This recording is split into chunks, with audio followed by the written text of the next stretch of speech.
It's dessert week. It's not dessert week. It's not. It is Thanksgiving week, which is kind of dessert week. It is.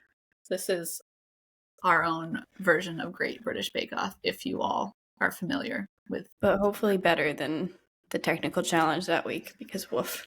That was the best ever.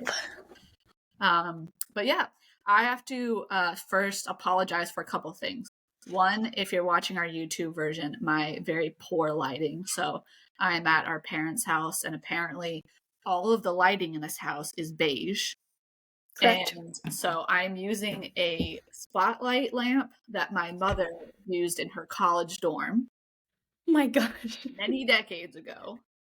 So that's the first thing. The second thing is, while transporting my podcast microphone, it apparently broke in my suitcase. So I'm also using my computer audio. So this is just not how I wanted to present myself to the world on our third installment of our YouTube version. But all three people who didn't tune out after hearing those disclaimers, you're a real one. You know what? You are a real one. And I think you should stay because we've got a great show today. Very okay, timely. SNL guest host. Tate McRae is the... Ugh. No, she was just on it. That's why I picked her. I know. Not a fan?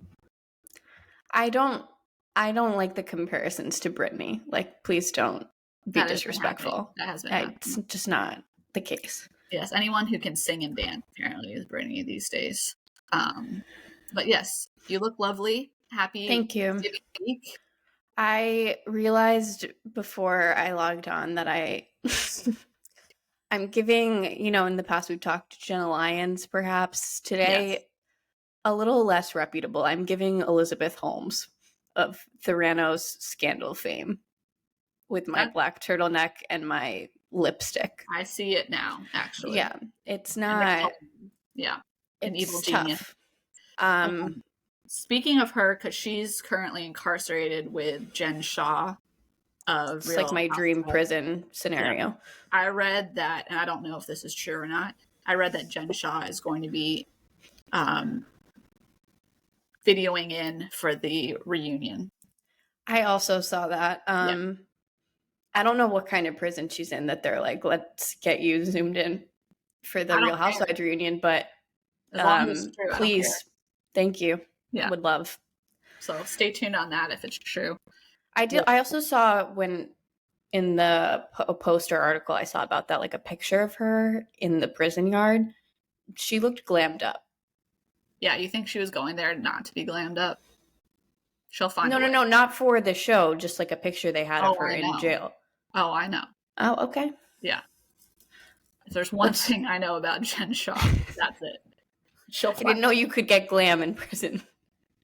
Well, I watched Orange is the New Black, and I don't really know how accurate it is, so I won't speak on what you're able to get and how you get it. So, okay, that's a different podcast. We'll leave that to others more. Different podcasts. Yeah, this is a family-friendly show. Sometimes in pop culture, this is a very timely episode because this week in the cinema is the new Napoleon movie that is coming out. And that is just so happens to be our leading man today. And so I haven't seen the movie, obviously, because we are doing this before the movie comes out. But I'm going to try to see it. It has Joaquin Phoenix, who's playing Napoleon, which I will say, if you look at pictures of them, it's kind of freaky. Side by side. I just can't watch him since the movie Her was made. Yeah, I never watched it. And I will never watch it. I got it on Redbox God, that's a back in the day. throwback. When my friend was visiting during the summer when I was home from college. And if you've seen it, oh, sorry, we're supposed to be a family-friendly show. But if you've seen it, there are some scenes that my mom ended up coming upstairs and asking what exactly we were watching. So, Mom, get out. Don't worry about it. It's just AI, Mom. Yeah. Yes, he's in a lot of lighthearted films that you may have seen, like The Joker and Walk the Line and Gladiator. Real family stuff, friendly stuff. He actually was in a family movie called Brother Bear. So in case you do Was want, he really? He was, yes. Was he the Brother Bear? He was a bear. Okay. That's as much as I can remember. I think that unrecognizable in that film, I'll tell you. Yeah. Now that is a transformation. Cinema. I think that movie was depressing too, because definitely it was very sad. Yeah. So very sad. This one's not going to be any less depressing, I am sure. So, I think the movie focuses on, from what I can read, focuses on relationship with his first wife. So, I'll hopefully have some notes for the next episode as to how historically accurate it was. If you really don't want anything to be spoiled, maybe don't listen to this podcast. Although if you don't really know about Napoleon in general, then I'm concerned. But hopefully you're going to learn some new tidbits. I was just downtown. I was downstairs with the Rents, giving a little preview and drop some knowledge on Dad. So should be good. Yeah, I was talking with our alleged producer and my husband before this. He can hear me, so I better watch myself. But the only thing he knew really about Napoleon was Short King. Right. That's what I read. And maybe if you're an ABBA fan, you know Waterloo. Also true. Yes, he was short. Let's just get it over with. Yeah, rip the Band-Aid. Was he short is really the question, because that's the only thing that people focus on. So the answer to that question really depends on what century you lived in.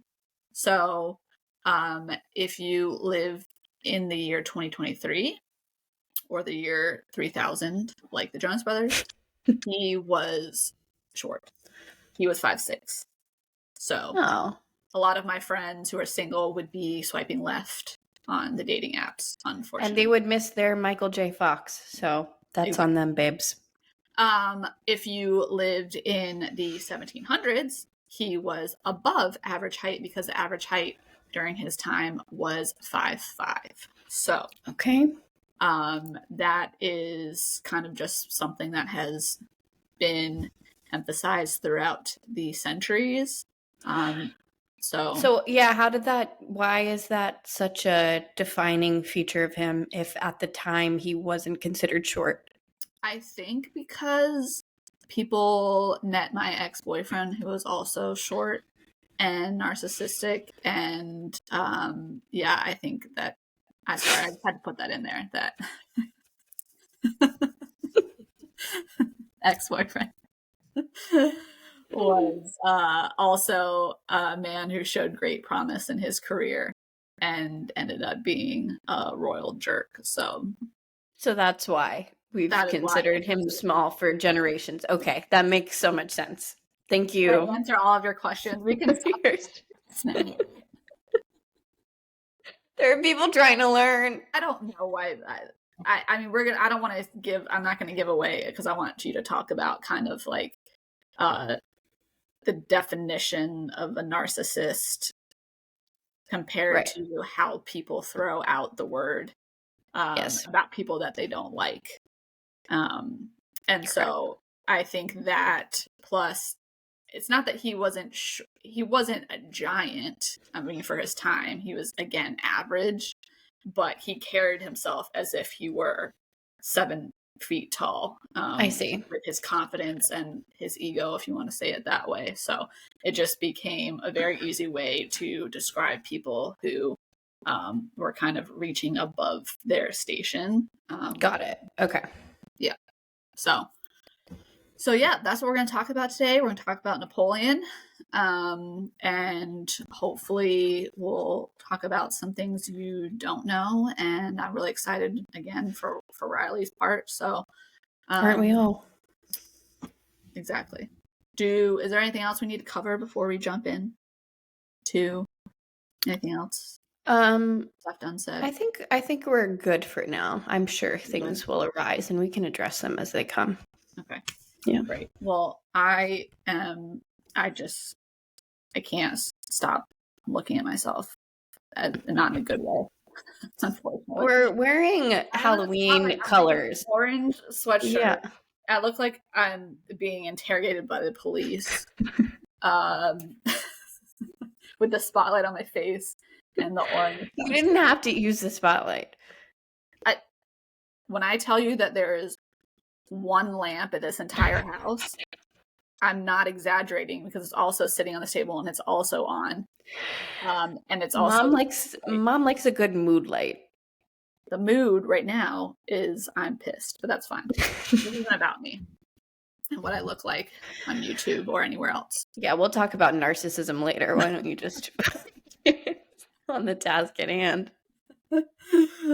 I was just giving a segue into the theme of today. Don't worry. So we're talking about Napoleon Bonaparte, a very famous name throughout history. But what you may not have known is that Napoleon wasn't even French. What? Just talk about that. So from the beginning, he was a big old fake. I kind of love this. He's reminding me of like the original George Santos. Oh my God. Someone said he's definitely going to be on Dancing with the Stars. I can't wait. What a trajectory. What? I said, what a trajectory. Honestly, I want to be mad at him, but he's just too good. No, everything that he misappropriated funds for is everything that I would have misappropriated funds with. All right. We don't need... But the okay. And the designer bags. The water park tickets. I didn't see that. Yeah. I think we need a whole other episode on George Santos. I would love to do that. Okay. Let's mark that down. Okay. Sorry to distract. Yeah, sorry. So we're going on a tangent talking about how Napoleon was a big old fake, because he is actually Italian. So his real name, or the name that he was born in, was and forgive me, all our Italian. I'm already cringing. Yes, I've tried to look up the pronunciation, but everyone pronounces it as Napoleon Bonaparte, because they don't even realize that that's not the way that. So I see. It's spelled different. So his original spelling of his last name was Buonaparte. So it's Bonaparte. Okay, I've heard some people pronounce the parte like that. Yeah, Napoleon. The parte and the Napoleon. Yes. So I'm going to just call him Napoleon Bonaparte, because that's how people know him, and no one wants to hear me do the Italian pronunciation. Buongiorno. Yes, exactly. But so he was born on the island of Corsica, which, if you look at a map of Italy, of the boot, some people may look at it, and you go to the left, there's two islands. Corsica is the island on top. He was born there in August of 1769. And at the time, the island was kind of like owned or run by Italy. So, or before. So at the time of his birth, it was actually sold to the French.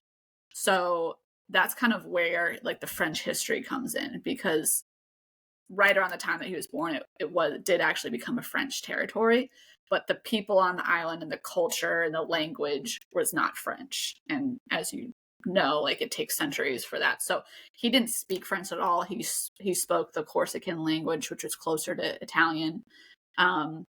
So I just always thought that was very interesting, because he becomes the greatest French military of all time, having not spoken French at all until he went to school. And he went to school in France. He went to military school. So his family was very large. They were not wealthy. So he had to get a scholarship to this military school in France. And for those back then who didn't have any social status, the military was probably your best chance of climbing the social ladder. So if you did well in military school, and if there were wars and you did well, then you could kind of climb up, and that is how you would gain status. So the Alexander Hamilton trajectory, exactly, right? Exactly. That's why he was so bent on like going to war and kind of proving himself, because that was how you got the glory. So great comparison. Thank you. So he was about 9 when he went to a military academy in France. Author Adam Zamoyski, Zamoyski, I'm standing by it. He wrote a great biography. Sorry. This is serious business. I'm sorry, it's just a funny name. Well, I'm going to tell Adam that. Please do. He's a renowned historian. It doesn't mean his name is Okay, I want you to pronounce the word Z-A-M. No, I think you're pronouncing it right. It's just silly. Okay.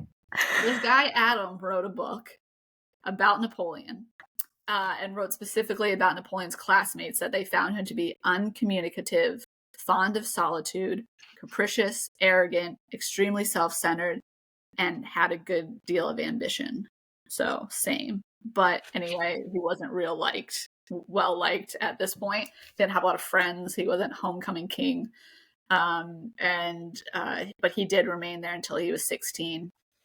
And then that same year that he finished school, his father died. So that was significant because, again, Napoleon had a large family. The father was head of the household, is supposed to support the family. And it would normally be the eldest son's job to take over that part.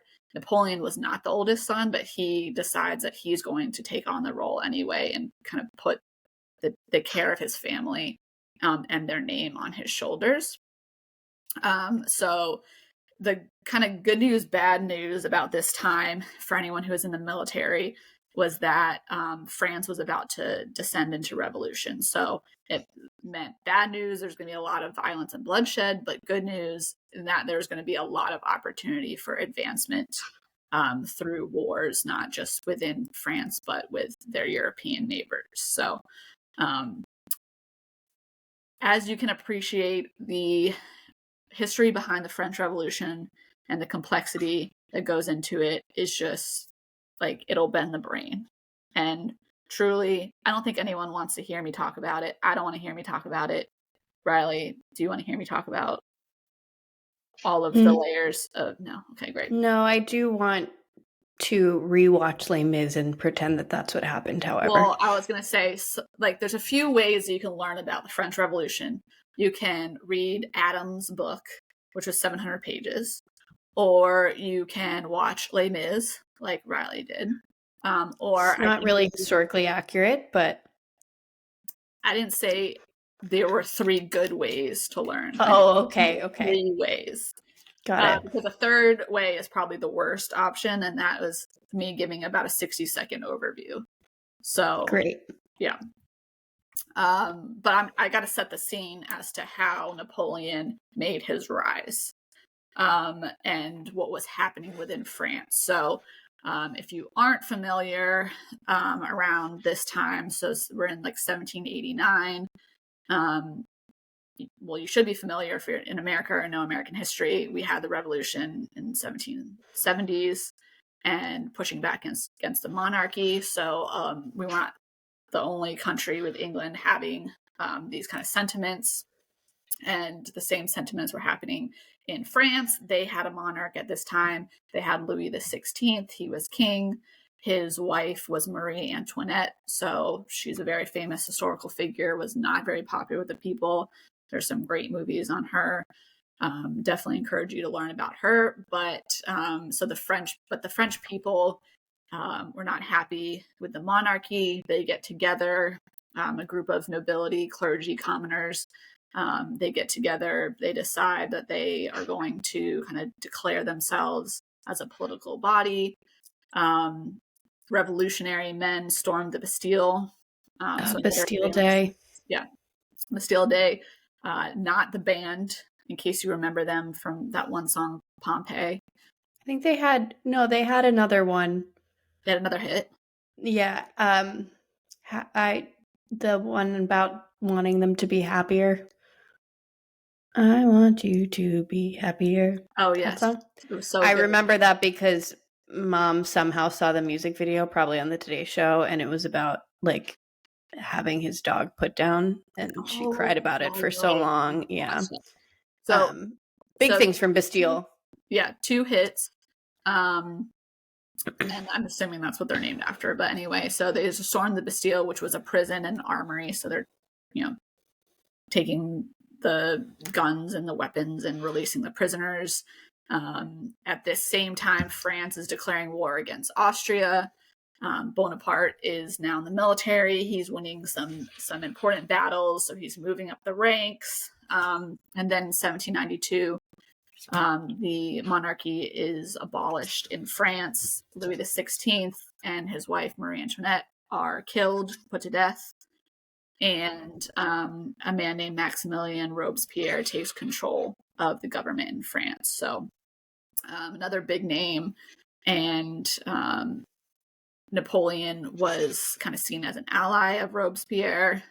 Robespierre's government ends up breaking down, which results in the Reign of Terror. So these are just all big events, a lot of bloodshed, a lot of death, a lot of chaos. Robespierre is arrested and executed. Napoleon was also arrested and imprisoned because he is kind of seen as an ally. And then supporters of the dead king, King Louis, are defeated. Once he gets out of prison, he defeats these kind of loyalists to the monarch, which gets him popularity in the eyes of the people who realize, they're on his side, on their side, and he's named commander of the Army of the Interior. So he's given command of an army. He goes into Italy and he wins some important victories there. And over the next few years, he continues to win some very important victories, and he's climbing up the ranks. So people like him. He has popularity. And then in 1799, he teams up with some French politicians to kind of overthrow whatever kind of temporary government was there at the time after the king was executed. And they create something called a consulate. So there were 3 consulates, 3 men. Napoleon was named one of them. He was voted by his peers. But of course, he's named kind of first consulate. So really, like, it was symbolic that there's 3 people. Is really, at this point, like, Napoleon is in charge. What's crazy is all of this happened. So all of these wars, all the military school, all of the wins, he's voted a consulate. He's 30 years old. So he's done this by the time he's 30. Forbes 30 under 30. Hello. He's making moves. Watch out. What he also does is gets married during all of this time. So he married. Of course he had time to fall in love. Of course. Love. I think he was in love. I think the movie probably describes it. He was in love. She, not so much. They're both very ambitious. So a lot of the marriage was about kind of how they could help each other. I think he did love her at some point. Her name was Josephine. She was a widow at the time. Her husband had been executed during the Reign of Terror. She had 2 children.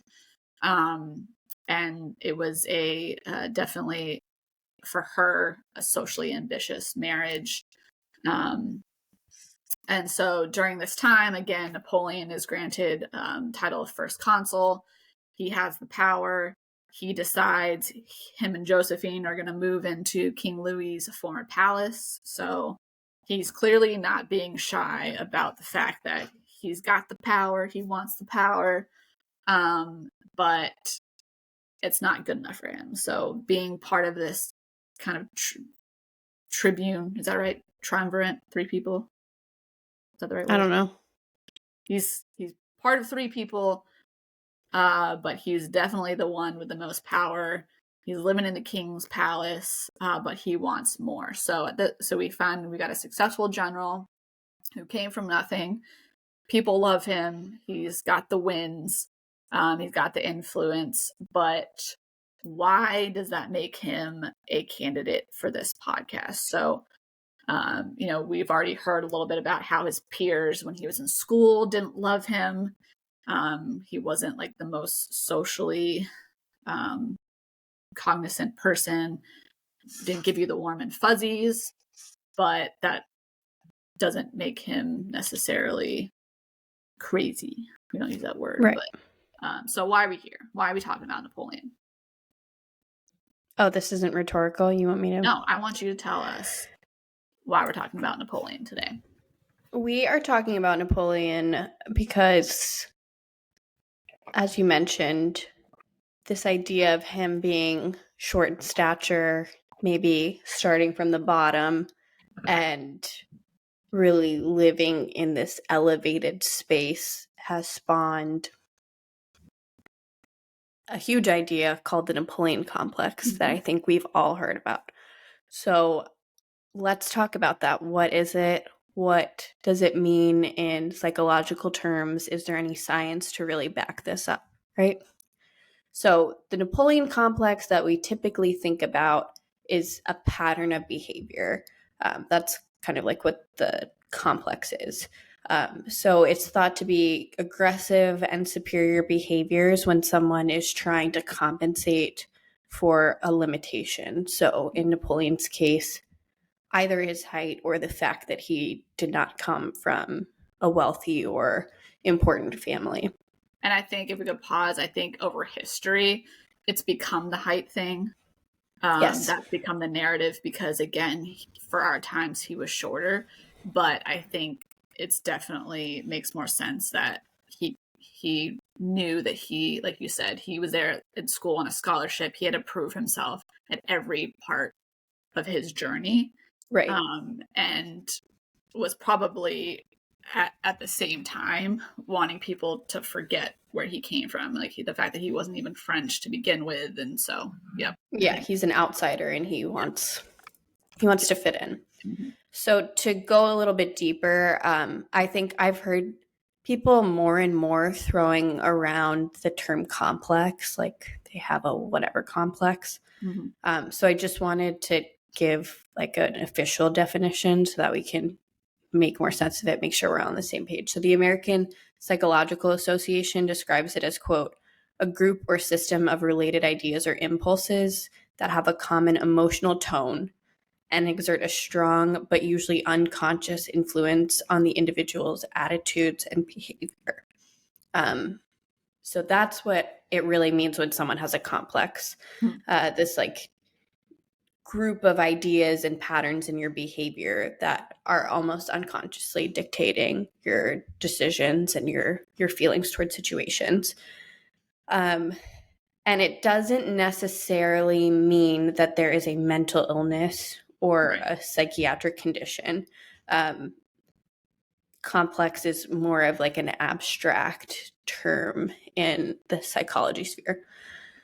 So with that, I think we also need to define personality because we're moving into something that's a little bit trickier than what we normally talk about. So when we talk about diseases like depression or traumatic brain injury, we know a lot about how the brain works and how those things arise in it. We can look at specific areas of the brain, mechanisms, etc. Something like a personality is an ambiguous concept. Right. We don't have a brain region that we know is giving rise to your personality. There's no personality center. And they're very unique, right? Everyone has their own. So again, I will quote the American Psychological Association's definition. They say that personality includes, quote, individual differences in characteristic patterns of thinking, feeling, and behaving. Okay. So once again, there's no normal. Right. Right. But I think we can agree that there are times when someone's personality is kind of outside of the bounds of what we normally see and probably are hindering their ability to succeed in their environment. So I'm not talking about someone being a little bit eccentric, but just existing outside of the standard deviation of how people feel and act and think. So that's where we have the term personality disorder, which I think are these very confusing and mysterious group of psychiatric disorders, but they're actually linking back to what people are thinking about when they're talking about a Napoleon complex. So I think personality disorder is often used in a very derogatory sense. I think because it's mysterious and it's very personal, to have a disordered personality, it's more stigmatized than a lot of conditions that we talk about. But 9% of US adults actually have been diagnosed with a personality disorder, so it's not as rare as you would think. And like I said, we're depending on diagnostic criteria that shows that the way a person is thinking and behaving is impairing their ability to succeed in their environment, which can often be difficult because of the nature of these personality disorders. The individual themselves might not be aware of these patterns or the fact that it's holding them back. So what would be like some examples of personality disorders? So there are actually 3 different clusters of disorders, and then there's 10 different ones that fall under those clusters. So let me just describe what those are. So there's, this is all according to the Diagnostic and Statistical Manual. There's cluster A, which are odd and eccentric behaviors, which are the most common. These are like paranoid personality disorder or schizotypal personality disorder, which you might have heard of. And then type B is dramatic, emotional, or unpredictable behavior. That includes narcissistic personality disorder, borderline personality disorder, and then antisocial personality disorder. Cluster B is actually the least common, but I think those titles are the ones you hear about the most because they're like very extreme versions. And then cluster C includes fearful and anxious behaviors. And under that would be avoidant personality disorder and dependent personality disorder. And we're not talking about like, because all of us have these traits at a high level. Yes. Like, so some of us can be paranoid about some things or anxious about some things or, you know, whatever it is. We're not talking about that. We're talking about like a deeper level here. Yeah. And in fact, the DSM specifies that these are qualities that emerge typically in adolescence and they persist. So it's not like in one situation I'm very paranoid, you know, about being in a parking garage at night. And then everywhere else I'm fine. They're very consistent across. They make it very difficult to be in relationships with other people, as you can imagine.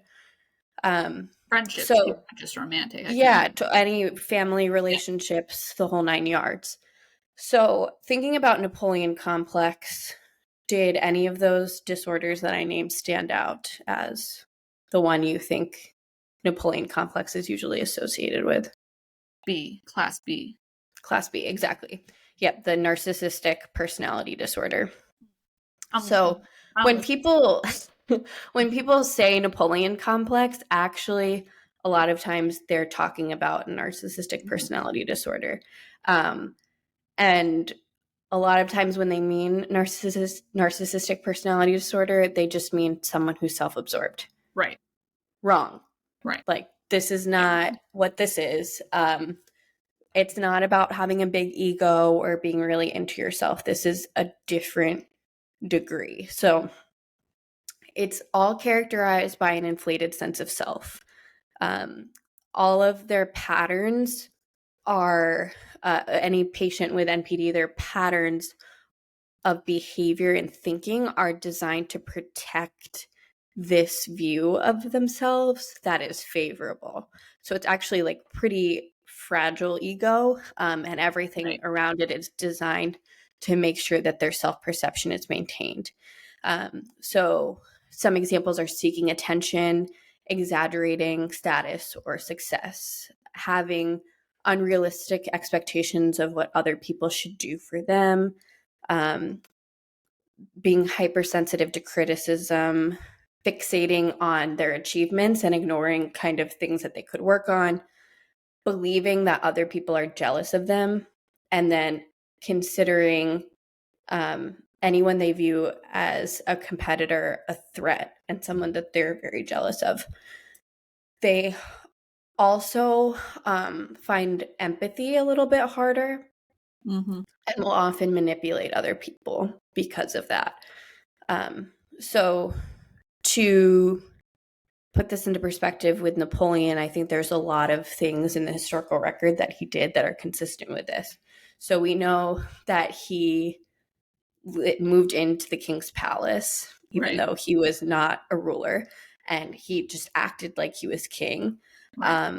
He was overly confident about his military prowess. I think you'll talk a little bit about an overestimation he made about a military extravaganza in Russia. Yes. There was a French writer, Madame de Stael, I think her name is. She hated him. She hated him, but she knew him. And she hated him because she knew him. She said that he did not know how to relate to people and that he used everyone for personal gain. So that's very in line with the manipulation and lack of empathy. And then I think you'll talk about where Napoleon ended up after his luck kind of ran out. But even there, he acted as if he were still an emperor and controlled everything as if he was a military leader.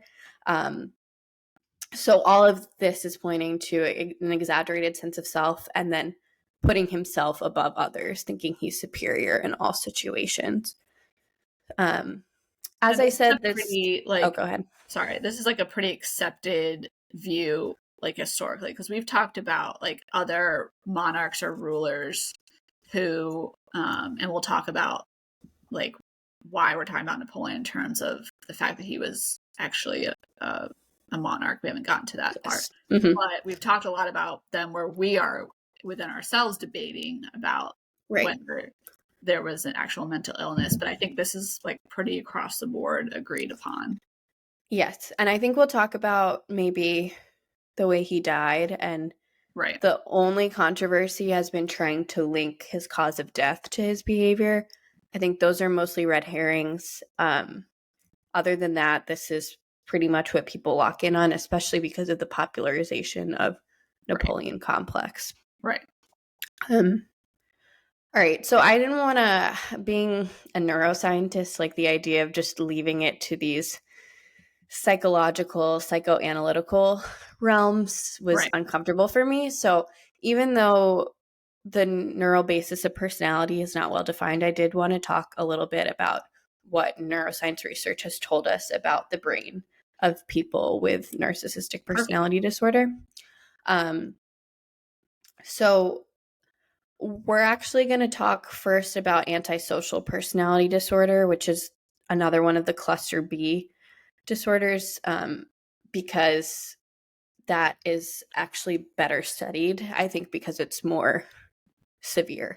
So a core feature of antisocial personality disorder is that empathy is lacking, but in a more extreme sense than narcissistic personality disorder. So here, patients don't feel any remorse. It's not just difficult to empathize. They just don't have empathy, and they're incapable of forming genuine relationships.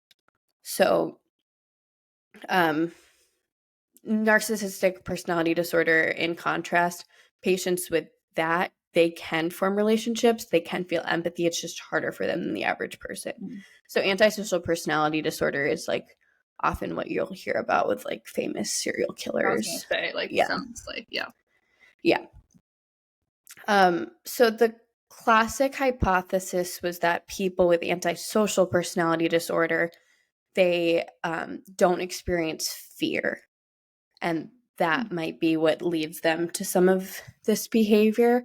So there was research that showed that the amygdala, I think we've talked about that before, but it's, if we're being reductionistic, that's like the fear center of the brain. It's like a very primitive brain area evolutionarily that is activated in the context of fear.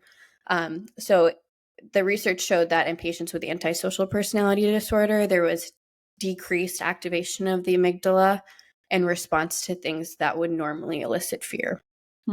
But then other studies have shown since then that in response to certain types of stimuli, the amygdala of antisocial personality disorder patients is actually more active.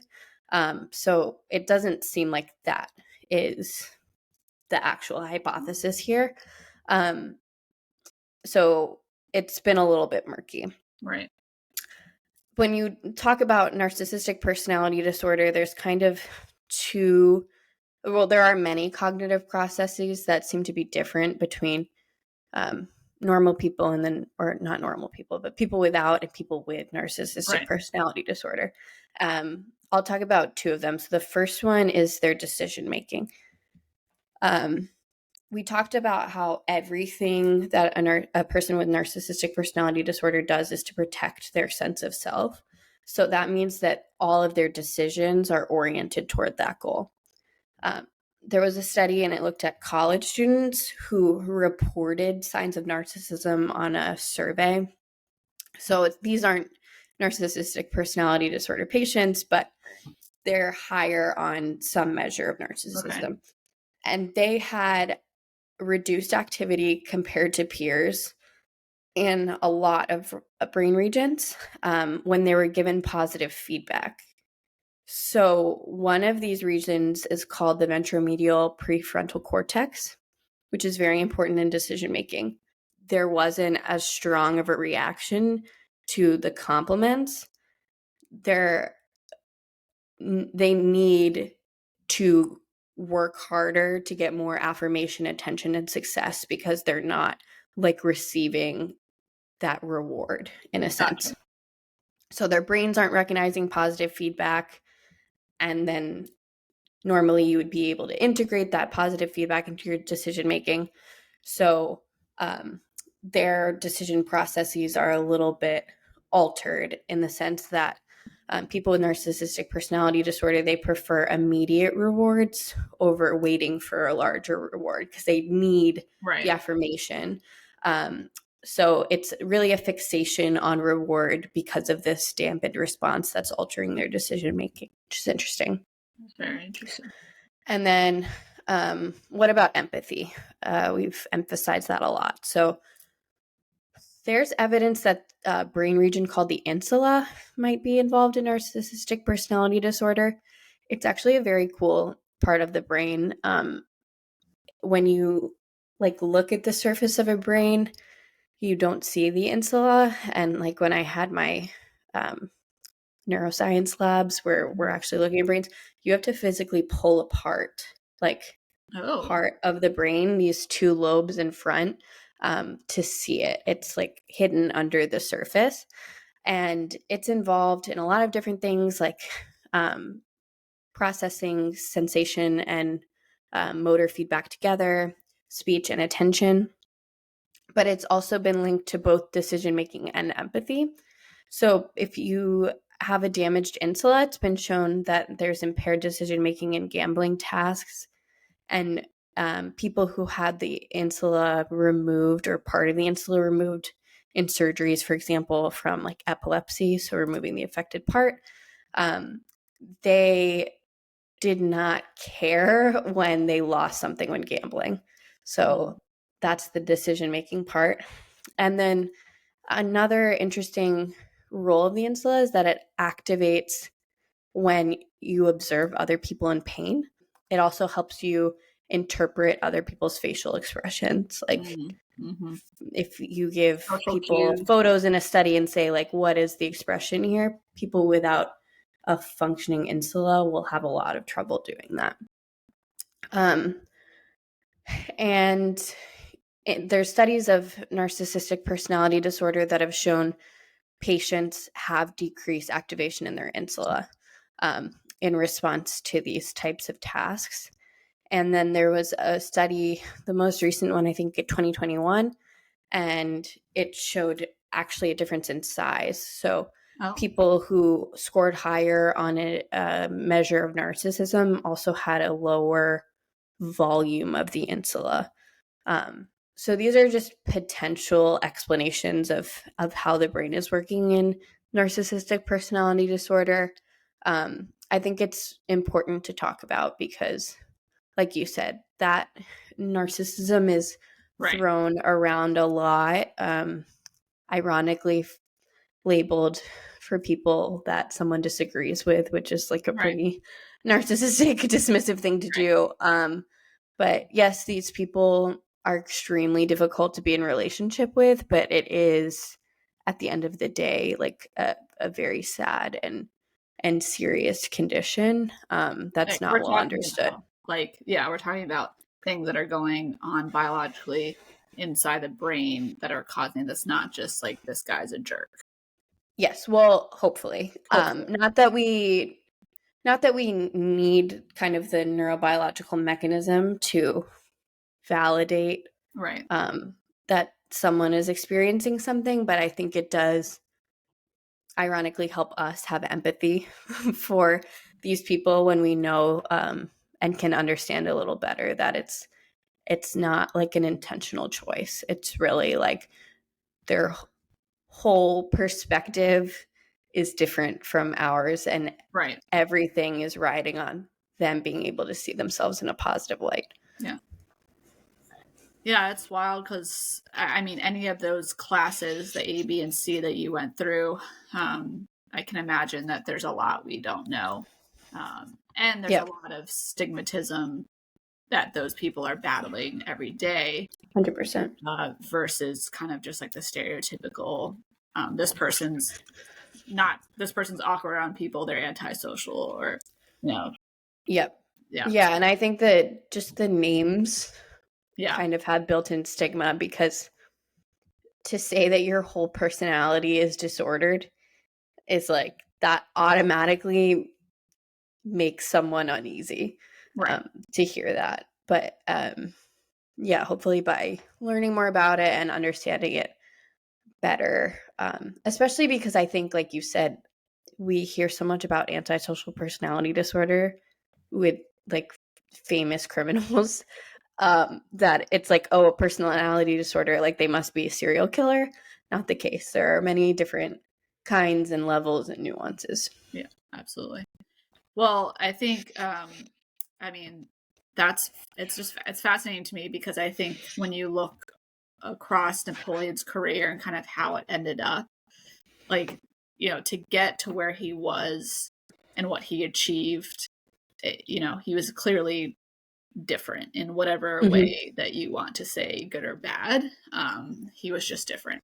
And no one can disagree that he was a brilliant military mind. So again, none of these things we're saying means that that person isn't like intelligent or talented in many ways. Like Napoleon clearly was. He would have never gotten to where he was if he wasn't. And so I'll talk a little bit more about really what he achieved. So when we kind of ended off, he was one of the 3 consuls in France, but he was clearly running the show. So now we're in about 1801. France and Austria have signed a peace treaty. France and Britain have done the same. So there's some peace here, and that just really catapults Napoleon's popularity even more. People are really happy with that. And so Napoleon has a vote. He's made consul for life. So now we can see Napoleon. If we didn't think this before, he definitely is not planning on going anywhere. He likes where he is.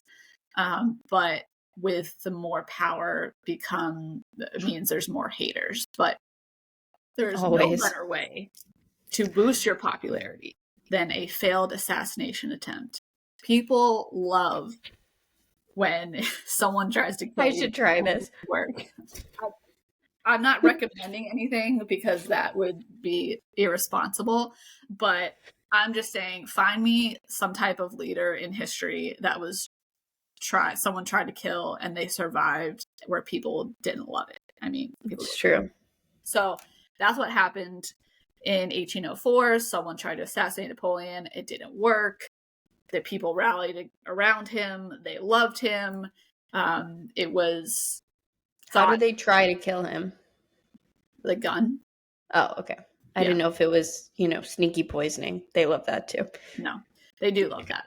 I'm pretty sure that in this case it was a gun, but I can look it up. Old-fashioned way. Just in a crowd of people hiding and try to shoot someone. That's the tale of oldest time. So, sorry, JFK. And Franz Ferdinand. And yeah, so really wasn't that original. Although it might have been one of the first.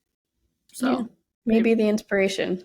But it didn't work. So not great for that guy. People assumed at the time that it was someone from Great Britain who tried to kill him, which wasn't great for the temporary peace at the time. But Napoleon is like, all right, I'm done playing. I'm not going to share power. Someone just tried to kill me. I survived. Clearly, I meant to be here. So he takes everything a step further and he declares himself Emperor of France. So this is where we get to why we're talking about him today. And so he was, a monarch, not a king, but an emperor. Fancier name for a king with kind of more lands. And he declared that the empire would be passed down through his children. So at this time, he'd also conquered Italy. He was crowned king of Italy. So he's got a lot going for him, probably more than he ever imagined at the time. But none of this matters, as we know, especially if this empire is supposed to be handed down through your sons or your children. None of this matters if you don't have kids. And he did not have kids at this time. So always the kids. Every time. It's just... So him and Josephine did not have any kids. So again, classic, if you've listened to our Henry VIII episode or know anything about Henry VIII, similar kind of theme here. So, and this could be for a multitude of reasons why this marriage didn't work out. I'm sure the lack of children didn't help, but his marriage to Josephine breaks down. He's had an illegitimate son with one of his mistresses. That didn't help. And so he does what any good husband does when they're the ones that cheat, and he decides to divorce her and remarry. So, well, at least he didn't behead her. That's classy. He didn't behead her. That is true. So good on him. So he remarries. His new wife is Marie Louise. She's a duchess, and her father is the Emperor of Austria. So that's a great alliance when it comes to politics. And it's also important because they do actually have a child. They have a son. And so it's a boy. It's his heir. Henry VIII really wishes it had been that easy. We would have saved ourselves a lot of trouble. Second wife, ding, bang, boom, we're done. And Napoleon's empire continues to grow. And of course, as it continues to grow, so does his ambition and confidence. And so here comes that kind of turning point. You had mentioned that military effort that ended up being pretty much a disaster. So Napoleon, again, everyone agrees he was a brilliant military mind, but he made a fatal mistake. It was fatal for 300,000 of his men. So in June of 1812, he decides he's going to march his army into Russia, which, look at a map, it's a huge country. Yeah. It is cold on the best of days. There are areas that are totally deserted. In the 1800s, I'm sure they didn't have great maps and a lot of intelligence about what that land was. So he marches 500,000 men into Russia. And in 6 months, he loses 300,000, more than half of them. And I mean, in an awful manner, as you can imagine, with the freezing temperatures and starvation. So it's a huge disaster. And I don't think anyone could have recovered from something like that. But then he also suffers a defeat in Germany. So his popularity has plummeted to the depths.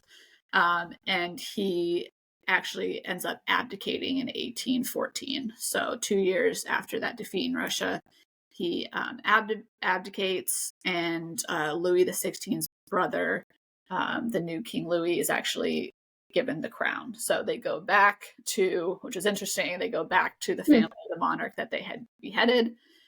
And they always come crawling back. Always come back. And Napoleon is sent to an island off the coast of Italy, and he's kind of, you alluded to this, he's like made its little ruler. So they're like, okay, you go away to this little island and pretend to be in charge of it where no one cares. He was 45. He's sentenced to live the rest of his life on this island that he's, quote, ruling. But he said, no, I'm not going to do that. So he's there for 9 whole months before he gets antsy, and he decides that he's going to go back to France. So he is actually able to gather enough supporters somehow to run the new king out of town and reinstate himself as emperor. So it's an incredible effort. This man was not going to give up. So he comes back. He is emperor for 100 whole days. And then once again is defeated, this time in the Battle of Waterloo. Again, if you're familiar with ABBA, this was a defeat at the hands of the British, and not surprisingly, he was exiled again. But this time they weren't so nice, and he wouldn't have any titles, no freedom. He's sent to St. Helena. It's a tiny British island off the coast of Africa. And he ends up dying there in 1821 at the age of 51, most likely from stomach cancer, which was coincidentally or not the same disease that had taken his father. His father also died of stomach cancer. I don't know. Do you have anything about the stomach cancer thing? I do. I actually got stuck down a rabbit hole with this because there's actually controversy. Even though the autopsy is pretty clear that there were tumors and ulcers and all sorts of things in his gut, and his dad died of stomach cancer. But I was trying to figure this out, and it turns out there's 3 autopsy reports, which I think are the issue. So the first was conducted by Dr. Francesco Antomarchi, who was also from Corsica, and he was in charge of Napoleon's care while in exile. Okay. But he actually didn't really know anything about patient care. The doctor? He was more into anatomy. He knew everything about anatomy. And Napoleon kind of saw through this because he had some medical care blunders, and then Napoleon refused to be seen by him. But for some reason, he was the one leading the autopsy with 16 other doctors after Napoleon died. 16? Yeah, 16 other doctors were in the room. And he published the original report in 1821. And then there was a different doctor in the room, one of those other 16, and he made notes in the moment. And they were circulated after he sent them to a friend in 1823. And then the third report, I haven't been able to verify this because, again, I don't speak French. We need a translator on our team. French, yeah, we need a medical translator. Yes, please. But the Foundation Napoleon on its website says that there is extensive evidence that Antomarchi had not treated Napoleon for tuberculosis, and that's why he died. So really, I don't understand. I feel like so many of these monarchs had terrible doctors. So they're saying that he had TB and the doctor didn't know and didn't treat it. And then there's people who have taken it further. So weirdly, there are a lot of samples from Napoleon's body that are floating around. So multiple hair samples have been published on in Nature. the very, probably the most famous scientific journal. One in 1962 that showed that he had high levels of arsenic that were consistent with poisoning in his hair, which arsenic, similar to what we talked about with mercury last month with Ivan the Terrible, but that could have actually affected his behavior.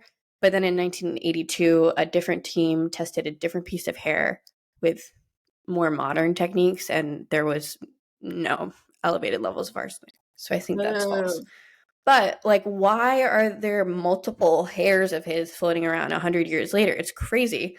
So because Dr. Antomarchi was a psycho, and he just harvested all of his organs and different relics during the autopsy, including his penis. Napoleon's penis? He had Napoleon's penis.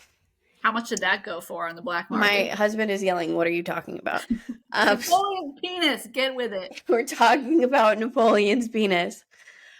So, grow up. According to one of Napoleon's valets, Antomarchi cut the penis off. Yes. And then it ended up with an Italian priest as some sort of thank you gift. So it was interesting. Italian priest freaks. And in 1927, it showed up at an art museum in New York. And then a urologist bought it in 1977. And testing has shown that it is, in fact, a penis. Unclear if it is Napoleon's. Okay. Confirm that that's what it is, but... Yes. Only thing I can confirm is that Antomarchi was a weirdo. Anyways, it seems that it is likely he died of stomach cancer. It's just that there is a lot of interesting all that stuff to say surrounding is that. it was just stomach cancer. But if you know where Napoleon's penis is, tell us. You could own it one day. Is what we're saying. For the right price, it could be yours. It could be yours. Why don't they do DNA testing? I mean, he's got relatives. I don't know. I'm sure they could now. I don't know when the original testing was done, but... Do we all just want to think and talk about what it looks like after that long? I can't imagine. Probably much like the Dessert Week Technical Challenge. A disaster. Unrecognizable. Unrecognizable. Excellent. I always love a good penis story on a podcast. Yeah, why not? For a while. So I wanted to end talking a little bit about what happened after he died, because clearly we wouldn't be talking about him if he just died and everyone forgot about him. Yeah. So, I talked about how he had a son. In his mind, his legacy would continue through the empire, through his son. He was kicked off the throne. His son, Napoleon, did try to say, hey, fine, I'll step away if you put my son, Napoleon II, on the throne. But they weren't really having any of it. So that didn't happen. But what's interesting is that really the kind of more person of note in his family was Napoleon's nephew. So the son of one of Napoleon's brothers. And he actually, so his name was Louis Napoleon Bonaparte. And he married the daughter of Napoleon's first wife, Josephine. So Napoleon's nephew married his stepdaughter. Yeah. I'm trying to think about whether that's incestuous or not, but I think we're clear. I don't think it is. It's just weird, but it's not the weirdest thing that we've ever covered. So, like his uncle, Louis Napoleon was ambitious and also didn't take no for an answer. So it'd be interesting to maybe look into him. I don't know if we have enough historical information to see if he had some similarities with his uncle.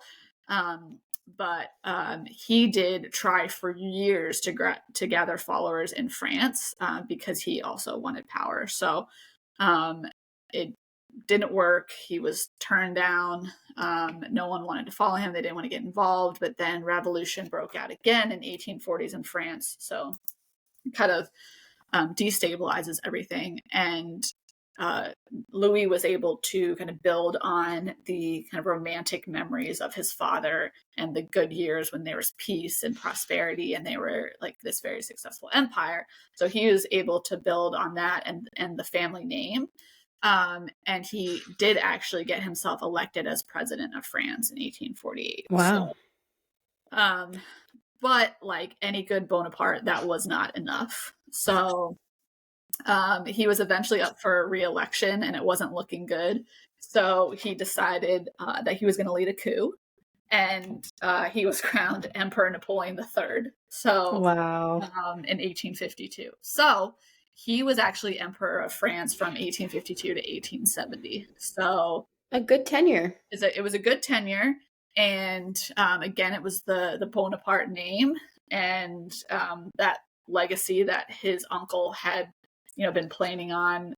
Obviously, he thought it was going to be with his son, but it's still part of his family. And I cannot wait for George Santos's nephew to throw a coup one day.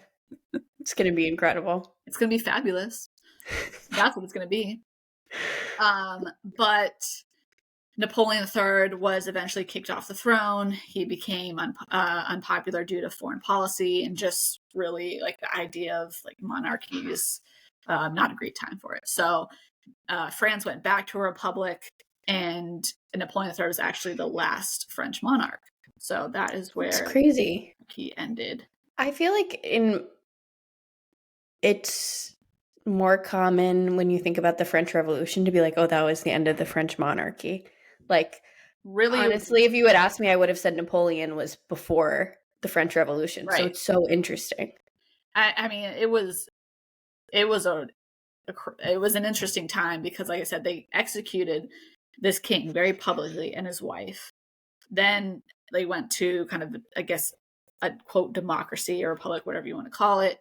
Then they had an emperor, and then they put another king on there from the family, and that went back and forth for like years, and to the point where they were willing to let another Napoleon or another Bonaparte within, when did Napoleon die? He died in 1821. So 30 years later. It's so funny. His nephew is emperor. That's not a long time. That's the same generation. Those people are still alive, probably. I mean, the life expectancy was lower, but the same people are probably alive that saw Napoleon. So it's just wild. And, that the kind of memory of Napoleon has been romanticized over the years, over the centuries. Again, no one is going to argue about his brilliant military mind, and he really changed the trajectory of France and European history and politics in general. And we as a society are still using his Napoleonic codes, which is the civil codes that are still current in some European laws.